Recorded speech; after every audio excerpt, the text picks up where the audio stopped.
Hello दोस्तों, कैसे हैं आप सब लोग। स्वागत है आपका हमारे इस यूट्यूब चैनल में।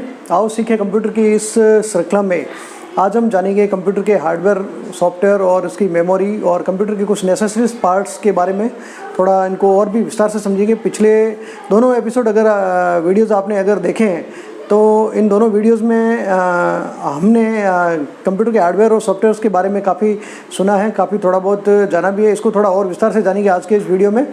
तो आज का ये वीडियो हमारा बहुत ही इंपॉर्टेंट है आप सबके लिए, तो बने रहिए आप हमारे साथ और चलिए शुरू करते हैं आज का ये वीडियो। पिछले वीडियो में हमने जाना था कंप्यूटर के मुख्य जो अंग होते हैं उनमें हार्डवेयर होते हैं और दूसरा होता है सॉफ्टवेयर। ये दोनों मिलकर कंप्यूटर की जो संरचना है ये पूरी करते हैं। आज की इस वीडियो में अपन इसको थोड़ा विस्तार से जानेंगे। हार्डवेयर से शुरुआत करते हैं अपन। हार्डवेयर किसे कहते हैं?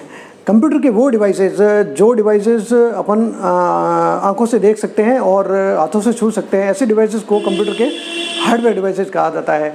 हार्डवेयर डिवाइसेस भी दो तरह के होते हैं, इनपुट डिवाइसेस और आउटपुट डिवाइसेस, जैसा कि अपन ने थोड़ा बहुत पिछले वीडियो में अपन ने जाना था। कंप्यूटर के इनपुट डिवाइसेस जैसे हार्डवेयर डिवाइसेस को दो भागों में बांटा जाता है, एक तो इनपुट डिवाइसेस, दूसरा आउटपुट डिवाइसेस। इनपुट डिवाइसेस वो होते हैं जिन डिवाइसेस के माध्यम से कंप्यूटर में निर्देश या सूचनाएं इनपुट किए जाने का कार्य किया जाता है। और इनपुट डिवाइसेस का जो बेहतरीन उदाहरण है वो कीबोर्ड और माउस है, जो आजकल हर कंप्यूटर में, हर तरह के कंप्यूटर में ये यूज़ होते हैं, जिसमें डेटा को इनपुट किए जाने का कार्य किया जाता है। इसके अलावा जो मुख्य उदाहरण है वो है light pen, graphic tablet, joystick. ये सारे इनपुट डिवाइसेस के कुछ आज की लेटेस्ट टेक्नोलॉजी में ये इम्पोर्टेंट उदाहरण है। और टच स्क्रीन भी आज के टाइम में एक इनपुट डिवाइसेस का बेहतरीन उदाहरण है, जिसमें सूचनाएं एक पॉइंटिंग डिवाइस के माध्यम से इनपुट की जाती है और मात्र एक छोटे से टच के द्वारा अपन कंप्यूटर को किसी भी तरह के निर्देश अपन दे सकते हैं। इसी तरह से आते हैं अपन आउटपुट डिवाइसेस पे। आउटपुट डिवाइसेस वो होते हैं जिनके माध्यम से अपन दी गई सूचनाओं का परिणाम प्राप्त करते हैं। और इसका जो सबसे बेहतरीन उदाहरण है वो है मॉनिटर स्क्रीन। जो रेजोल्यूशन अपन प्राप्त करते हैं मॉनिटर से, तो वो कंप्यूटर में आउटपुट डिवाइसेस का सबसे बेहतरीन उदाहरण है। और इसके अतिरिक्त जो आउटपुट डिवाइसेस हैं वो है प्रिंटर, स्पीकर, प्रोजेक्टर और हेडफोन आदि। ये सब आउटपुट डिवाइसेस के कुछ बेहतरीन उदाहरण हैं जो आज की लेटेस्ट टेक्नोलॉजी में ये हार्डवेयर कंप्यूटर में यूज़ किए जाते हैं। कंप्यूटर का एक बहुत ही महत्वपूर्ण हार्डवेयर पार्ट्स है मेमोरी।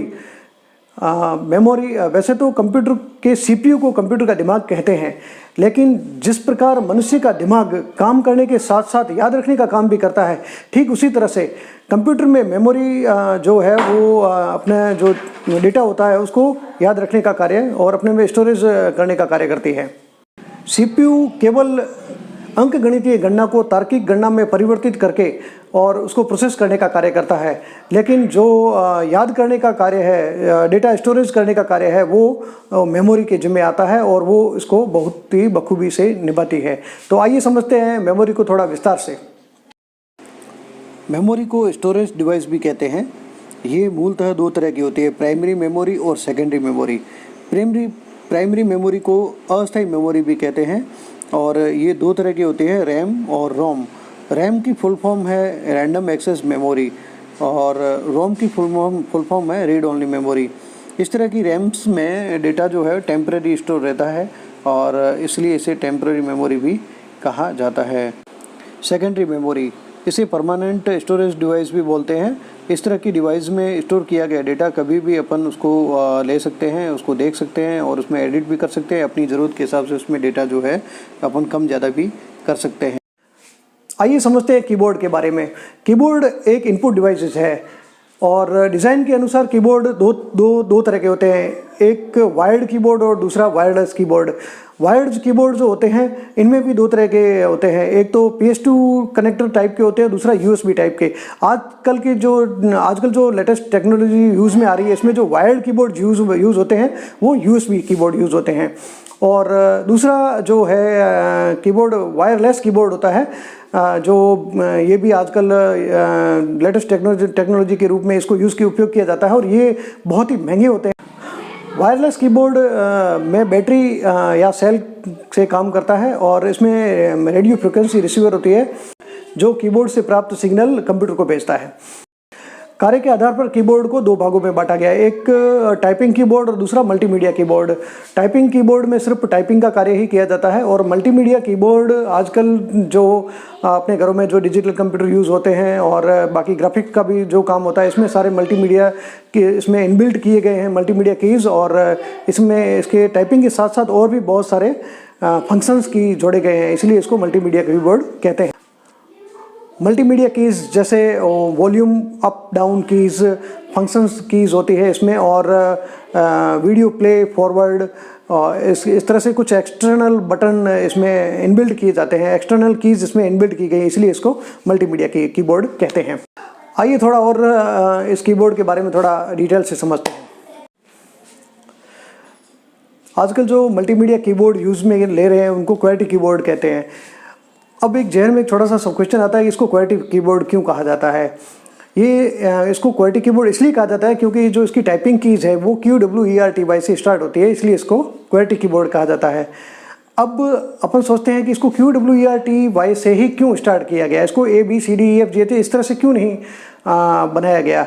क्रिस्टोफर लेथम सोलेज ने कीबोर्ड बनाया था। जब ये टाइपराइटर पे काम कर रहे थे तो उस समय इनके सामने एक छोटी सी प्रॉब्लम आई थी। जब इन्होंने कीज़ को ABCDEFG इस तरह से सेट किया था तो ये कीज़ आपस में फंस जाती थी, क्योंकि टाइपराइटर में जो टाइपिंग का जो कार्य है, जो बटन जो थे, एक धातु की एक छड़ थी जिसके ऊपर प्रेस करने से अक्सर टाइप होते थे, और उस समय टाइपराइटर में बैक स्पेस की भी नहीं था, तो टाइपिंग करने में बहुत सारी दिक्कत आ रही थी, और ABCD इस तरह से क्रम से होने की वजह से भी टाइपिंग काफ़ी स्लो हो रही थी। इसलिए उन्होंने इसको QWERTY से इस तरह से सेटअप किया, और तब से लेकर आज तक जो है कीबोर्ड इसी बेस पे ही कीबोर्ड की जो टाइपिंग कीज़ है वो इसी बेस पे इसका सेटअप मिलता है। और आजकल तो कीबोर्ड में बैक स्पेस की डिलीट कीज़ आ गई, काफ़ी आगे है इसको, और कीबोर्ड में बहुत सारा डेवलप हो गया, लेकिन अभी तक इसका जो मूल सेटअप है इसका वो यही है। एक कीबोर्ड के बारे में एक क्वेश्चन अक्सर एग्जाम में भी पूछा जाता है कि कीबोर्ड में कितनी कीज़ होती है, तो इसका जवाब आज के टाइम में देना बहुत ही मुश्किल हो गया, क्योंकि सभी कंपनियां जो कीबोर्ड बनाती है वो अपने अपने हिसाब से और यूज़ के हिसाब से भी कीबोर्ड डिज़ाइन कर रही है। वैसे एक साधारण कीबोर्ड में 101 कीज़ होती है, लेकिन स्पेशल कीज़ ने एक साधारण कीबोर्ड को मल्टीमीडिया डेवलप कर दिया है, और एक मल्टीमीडिया कीबोर्ड में कीज़ की संख्या है वो काफ़ी बढ़ गई है। मेरे हाथ में एक मल्टीमीडिया कीबोर्ड है, आइए इसको थोड़ा विस्तार से समझते हैं, इसकी कीज़ के बारे में, और इसका जो पूरा डिज़ाइन है इसमें कौन कौन से कीज़ है और वो क्या क्या काम करते हैं, आइए समझते हैं। कीबोर्ड में सबसे ऊपर F1 से F12 तक फंक्शन कीज़ होती है। ये फंक्शन कीज़ हर सॉफ्टवेयर में अलग अलग फंक्शन के लिए काम करती है। राइट साइड में 0 से लेके 9 तक नंबरिंग की दी हुई होती है, जिसके लिए इसके ऊपर एक नमलॉक बटन भी दिया हुआ होता है, जिसको ऑन करने पर ये नंबर के रूप में काम करती है, और नंबर को ऑफ करने पर ये एरो की के रूप में भी काम करती है। कीबोर्ड में अभी जो स्क्रीन पे आप देख रहे हैं, tab button, back space, enter, space bar, ये बटन कर्सर कंट्रोल कीज़ में आते हैं, और वर्ड और एक्सेल में टाइपिंग के दौरान इनका अपना अलग अलग काम होता है। कीबोर्ड में कैप्स लॉक, इंसर्ट और नमलॉक बटन होते हैं। इन्हें टॉगल कीज़ कहा जाता है। इन्हें टॉगल कीज़ इसलिए कहा जाता है क्योंकि ये अपने एक साथ दो काम करते हैं। जैसे कैप्स लॉक बटन ऑन करने पर ये अक्षरों को कैपिटल में टाइप करते हैं और ऑफ करने पर स्मॉल कैरेक्टर में। इसी तरह से नमलॉक ऑन करने पर जो नंबरिंग की है वो नंबरिंग की के रूप में काम करती है, और ऑफ करने पर ये एरो की के रूप में काम करती है। कीबोर्ड निर्माता कंपनियां अपने अपने हिसाब से अपने प्रोडक्ट में कुछ स्पेशल कीज़ एंटर करती है। जैसे इस कीबोर्ड में आप देख रहे हैं volume up, volume down and mood keys. इस प्रकार कुछ मल्टीमीडिया कीज़ हर कीबोर्ड में देखने को मिल जाती है।